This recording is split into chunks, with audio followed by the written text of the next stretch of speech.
ஆனால் ஒரு குழந்தைக்கு அவங்களுடைய உலகம் வந்து ரொம்ப குட்டி உலகம். குழந்தைங்களுக்கு பொதுவாகவே நிறைய வேலைகள் செய்யணும், நிறைய துருன்னு இருப்பாங்க. இது அவங்களுடைய உடல்நிலையில மிகப்பெரிய பாதகங்களை ஏற்படுத்தும். இந்த மாதிரி நம்ம மாற்றி முயற்சி செஞ்சு பார்க்கணும். அந்த செடிக்கு வந்து தண்ணி ஊத்துறது, அதுல இருந்து ஒரு சின்ன சின்ன இலைகள் வர்றது, அது எல்லாத்தையுமே ரொம்ப ஆசையா பார்ப்பாங்க. வணக்கம், நான் Nancy Mervin, founder of Mena naturals and acutherapist. இன்னைக்கு நம்ம பார்க்க போற தலைப்பு என்னன்னு பார்த்தோம்னா, ஸ்க்ரீன் டைம்ல இருந்து வெளிவருவதற்கான வழிகள் என்ன அப்படின்னு பார்க்க போறோம். ஏற்கனவே ஸ்க்ரீன் டைம் அதிகரிக்கிறதுனா உங்களுக்கு என்னென்ன மாதிரி அறிகுறிகள் எல்லாம் தெரியும் அப்படிங்கிறத பத்தி ஒரு காணொளி போட்டிருந்தோம். குழந்தைகளுக்காக நிறைய உணவு பரிந்துரைகள் நிறைய பண்ணியிருந்தோம். அவங்களை எப்படிலாம் ஹெல்த்தியா சாப்பிட வைக்கலாம் அப்படின்றத பத்தி பேசியிருந்தோம். இன்னைக்கு குழந்தைங்களை எப்படி ஸ்க்ரீன் டைம்ல இருந்து வெளியே கொண்டு வரலாம் அப்படிங்கிறத பத்தி ஒரு 10 வகையான வழிகள் பார்ப்போம். முதல் வழி என்னன்னு பார்த்தோம்னா, கிவ் தம் அ ரியல் எக்ஸ்பீரியன்ஸ். நாங்கள் ஒரு ஹோட்டலுக்கு போயிருந்தோம். அப்போ ஒரு குழந்தை அங்கே எல்லாருமே சாப்பிட்டுட்டு இருக்கும்போது ஒரு குழந்தை மட்டும் திடீர்னு துள்ளி குதிச்சான். ரொம்ப சந்தோஷமா சத்தம் போட்டு என்ஜாய் பண்ணிட்டு இருந்தான். என்னன்னு பார்த்தோன்னா, அந்த பக்கம் ஒரு பூனை போயிட்டு இருந்தது. அந்த குழந்தை இது வரைக்கும் மொபைலில் அந்த பூனையை பார்த்துருக்க மாட்டானா அப்படின்னு கேட்டால் நிச்சயமாக கிடையாது. அவங்க எல்லா குழந்தைங்களையும் மாதிரி அந்த குழந்தையும் வந்து மொபைலில் எல்லாத்தையும் பார்க்குற குழந்தை தான். ஆனால் ஒரு கார்ட்டூனில் பார்க்குற பூனைக்கும் நிஜத்தில் ஒரு பூனையை பார்க்குறதுக்கும் ரொம்ப வித்தியாசங்கள் இருக்குது. குழந்தைங்களுக்கு அது ரொம்ப பிடிக்கும். நம்ம நினைக்கிறோம் இது பூனை தானே அப்படின்னு. நம்மளுடைய உயரத்துக்கும் நம்மளுடைய வயதிற்கும் அந்த பூனைங்கிறது வந்து பூனை தானே அப்படின்ற மாதிரி ஆயிடுது. ஆனால் ஒரு குழந்தைக்கு அவங்களுடைய உலகம் வந்து ரொம்ப குட்டி உலகம். அந்த உலகத்தில் அந்த பூனைங்கிறது அவங்களுக்கு ரொம்ப சந்தோஷமான ஒரு விஷயமா இருக்குது. சின்ன சின்ன விஷயங்களையும் சரி, சின்ன சின்ன சத்தங்களையும் சரி, ரொம்ப அருமையாக அவங்க வந்து உன்னிச்சு கவனிக்கிறாங்க. அவங்களுக்கு ஒரு உண்மையான அனுபவத்தை கொடுக்கும் போது அவங்களுக்கு இந்த மொபைலில் கிடைக்கக்கூடிய ஒரு போலி அனுபவம் தேவையில்லாத ஒன்றாக மாறிடுது. அதனால தான் நம்ம சொல்கிறோம், அவங்களுக்கு ஒரு இயல்பான ஒரு நிஜமான ஒரு அனுபவத்தை அவங்களுக்கு கொடுங்க அப்படின்னு சொல்கிறோம். இது பூனையாகட்டும், ஒரு காக்காவாகட்டும், ஒரு குருவியாகட்டும், சின்ன சின்ன விஷயங்களாக இருந்தாலும் போதும். அவங்களுக்கு ஒரு இயல்பான நிஜமான அனுபவம் கிடைச்சதுன்னா நிச்சயமாக அவங்களுடைய மொபைல்லேருந்து கொஞ்சம் கொஞ்சமாக வெளியே வர்றதுக்கு வாய்ப்புகள் நிறைய இருக்குது. இது எங்களுக்கு வாய்ப்பு இல்லை, எங்கள் சைட்லலாம் இதெல்லாம் இல்லை அப்படின்னு யோசிக்கிறவங்க ரொம்பலாம் யோசிக்க வேணாம். உங்களுடைய மொட்டை மாடிக்கு போனீங்கன்னாவே போதும். சின்ன சின்ன காக்காவோட சத்தம், குருவி சத்தம், இதெல்லாமே அவங்களுக்கு இயல்பாகவே கிடைக்க ஆரம்பிக்கும். இதை முயற்சி செய்து பாருங்க. ரெண்டாவது வழி என்னன்னு பார்த்தோம்னா, give them a motion, energy and interaction. குழந்தைங்களுக்கு பொதுவாகவே நிறைய வேலைகள் செய்யணும், நிறைய துருன்னு இருப்பாங்க. பெரியவங்க அந்த மாதிரி துருன்னு இல்லாத போது, இருக்க முடியாத போது குழந்தைங்களையும் அந்த மாதிரி உட்கார வைக்கணுங்கிறதுக்காக ஒரு மொபைலை கொடுத்து நம்ம உட்கார வச்சிடுறோம்.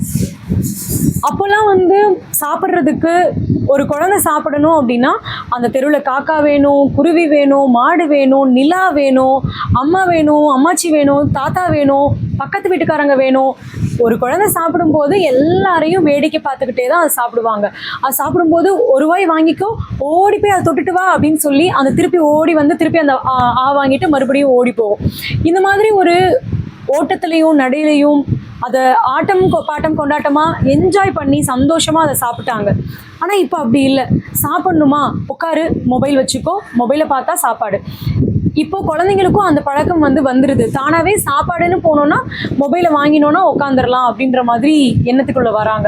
இது அவங்களுடைய உடல்நிலையில் மிகப்பெரிய பாதகங்களை ஏற்படுத்தும்.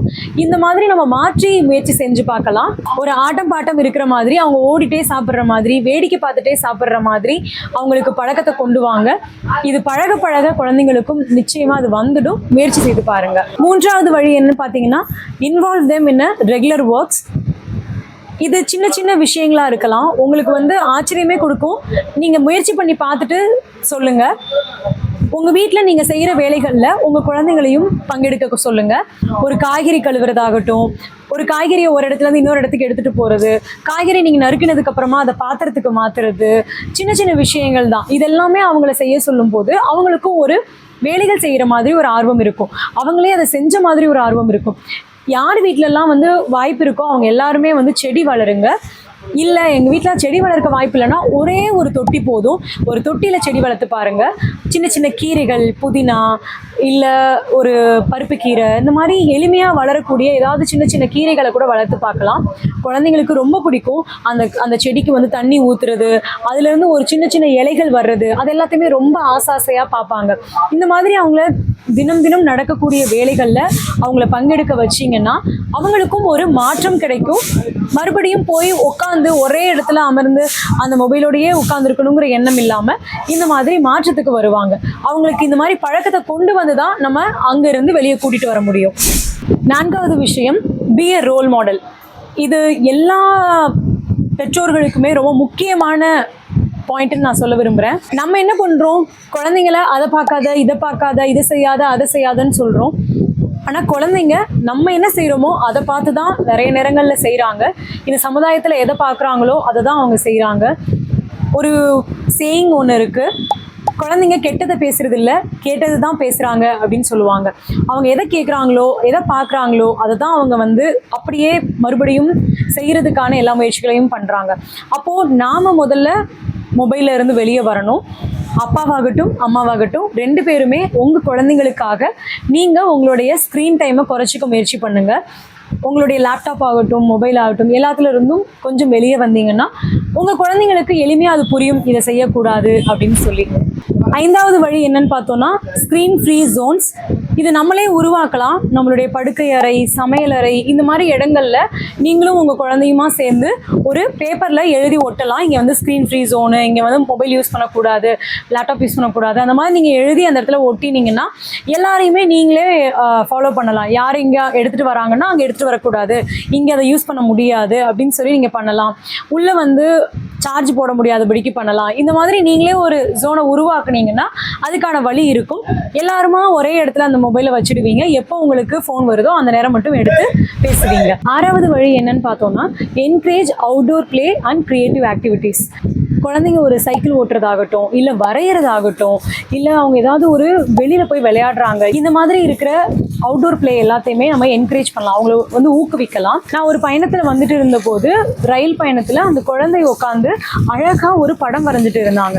எனக்கு ரொம்ப ஆச்சரியமாக இருந்தது. இப்போல்லாம் குழந்தைங்க எந்நேரமும் மொபைலும் கையுமா இருக்கும் போது ஒரு பயணத்தில் அந்த குழந்தை ஒரு கிரையான்ஸ் வச்சு, பேப்பர் நோட் வச்சு அழகாக அந்த படம் வரைஞ்சி ஏதுவான நிறங்களாக கொடுத்து ரொம்ப அருமையாக பண்ணிட்டு இருந்தாங்க. எனக்கு ரொம்ப ஆசையாக இருந்தது. அந்த குழந்தையோட பேசிட்டு இருந்தேன். கொஞ்சம் நேரம் அதுக்கு வந்து கிரையான்ஸ் பிடிச்சி ஹெல்ப் பண்ணிட்டு இருந்தேன். இந்த மாதிரி உதவி பண்ணி அவங்க அம்மா கிட்டேயும் சரி, அந்த குழந்தைகிட்டையும் சரி, ரொம்ப அழகாக வரைஞ்சிருக்க, ரொம்ப சமத்தான பொண்ணாக இருக்கிற, நீ தொடர்ந்து இதே மாதிரி பண்ணு, நீ போகிற இடங்களுக்குலாம் இந்த மாதிரி படங்களை வர, இந்த மாதிரி வேறு வேறு விஷயங்கள் செய், உன்னுடைய சிந்தனை வந்து ரொம்ப அருமையாக இருக்கும் அப்படின்னு சொல்லி அந்த குழந்தைக்கு சொன்னேன். அந்த குழந்தையும் ரொம்ப சந்தோஷமாக இருந்தாங்க. அவங்க அம்மாவும் ரொம்ப ரொம்ப சந்தோஷமாக இருந்தாங்க. இந்த மாதிரி குழந்தைங்களை அவங்க வேலைகள் செய்யும் போது, வேறு ஏதாவது புது விஷயங்கள் செய்யும் போது அவங்கள ஊக்குவிச்சோன்னா அவங்களுக்கு தொடர்ந்து செய்யணும்னு ஆசை வரும். அப்போது அன்னைக்கு நான் செஞ்சதுனால ஒரு பெரிய விஷயம் நடந்துருச்சா, அந்த குழந்தைக்கு வந்து ஒரு பெரிய அவார்டு கிடைச்சிருச்சா அப்படின்னா இல்லை. ஆனால் என்னைக்கா இருந்தாலும் இந்த பாராட்டுங்கிறது இந்த சின்ன வயசில் அவங்களுக்கு கிடைக்கப்படுற பாராட்டு அவங்க மனதில் ரொம்ப ஆழமாக பதியப்படும். கொஞ்சம் கொஞ்சமாக அவங்க வந்து உணர்வாங்க. இது மாதிரி செய்யும் போது அவங்களுடைய சிந்தனை திறன் அதிகமாகும். மொபைலில் இருந்து எந்நேரமும் அதே இதை பார்த்துட்டு இல்லாமல் இந்த மாதிரி ஒரு அவுட்டோர் பிளே, வெளியில் விளையாடுறத நம்ம ஊக்குவிக்கிறத தொடர்ந்து பண்ணலாம். 7வது வழி என்னன்னு பார்த்தோன்னா, கோ-வியூ கண்டென்ட். இப்போது நீங்கள் உங்கள் குழந்தைக்கு ஒரு விஷயங்களை கற்றுத்தரணும்னு நினைக்கிறோம். இப்போ மொபைல் எடுத்துக்கிட்டால் எந்த விஷயமே அதில் நல்ல விஷயங்கள் இல்லையா, அப்போ எல்லாருமே ஒரு மொபைல்லேருந்து கற்றுக்குறாங்கல்ல, அப்போ அதெல்லாம் என்ன செய்கிறதுன்னு நம்ம யோசிக்கும் போது நல்லதும் இருக்கும், கெட்டதும் இருக்கும். நம்ம எது வேணும், எது வேண்டாம், எதை செய்கிறோம், எப்போ செய்கிறோம் அப்படிங்கிறது தான் விஷயம். நம்ம பார்த்துக்கிட்டே இருந்தால் மட்டும் ஒரு பிரயோஜனமும் இல்லை. நீங்களும் உங்கள் குழந்தையுமா சேர்ந்து அன்னைக்கு ஏதாவது ஒரு விஷயத்தை பார்க்கணுன்னு முடிவு பண்ணி அந்த விஷயத்தை பார்த்து அது முடிச்சதுக்கப்புறமா எனக்கு இதெல்லாம் புரிஞ்சிச்சு, உனக்கு என்னெல்லாம் புரிஞ்சிச்சுன்னு சொல்லி குழந்தைகிட்ட கேட்கலாம். அப்போ அவங்களும் அவங்களுடைய பார்வையில் என்னெல்லாம் புரிஞ்சிச்சோ அதை சொல்லுவாங்க. நீங்கள் உங்கள் பார்வையை சொல்லும்போது குழந்தைக்கு இன்னும் புரிய ஆரம்பிக்கும். ஓ, நம்ம இப்படி பார்த்துருக்கலாம், அப்படி பார்த்துருக்கலாம்னு சொல்லி 2 பேருமா சேர்ந்து அதை செயல்முறைக்கு கொண்டு வரலாம்.